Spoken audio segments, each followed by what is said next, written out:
Hey guys, this is Deadman here, and I'm going to be reviewing a game that's very close to my heart, and it's Deus Ex: Human Revolution. This game came out in 2008, and it was a surprising release for me. I actually picked up this game when I was at a GameStop, and I knew absolutely nothing about it at the time. Absolutely nothing.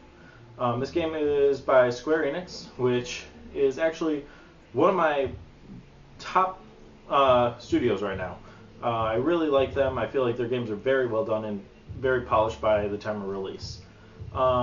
So, what is this game? This game is a look into the future of 2027, and it's looking at if humans should be allowed to be augmentated.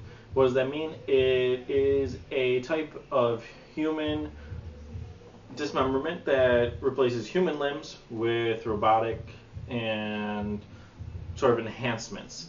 So let's say you want to be stronger, they'll take out your arm, put in a robot arm that can do more.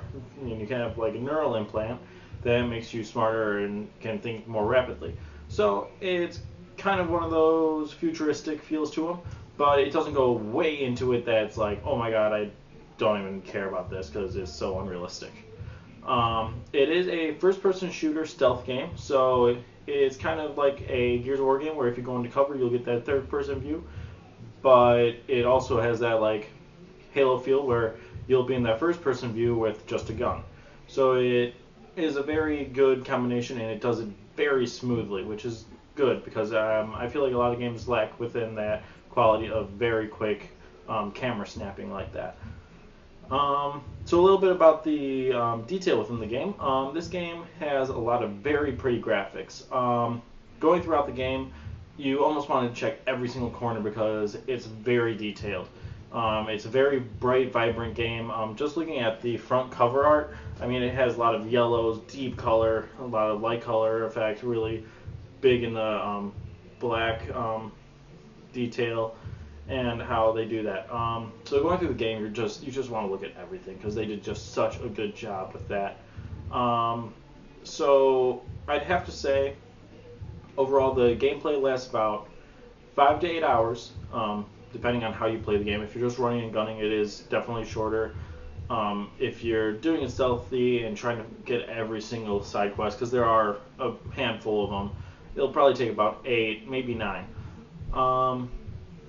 That being said, the game itself has a lot of content. It really holds up. For when I got it, it was a $60 value, and now it's less. I feel like there's no question on why you should get this game. It's just that good.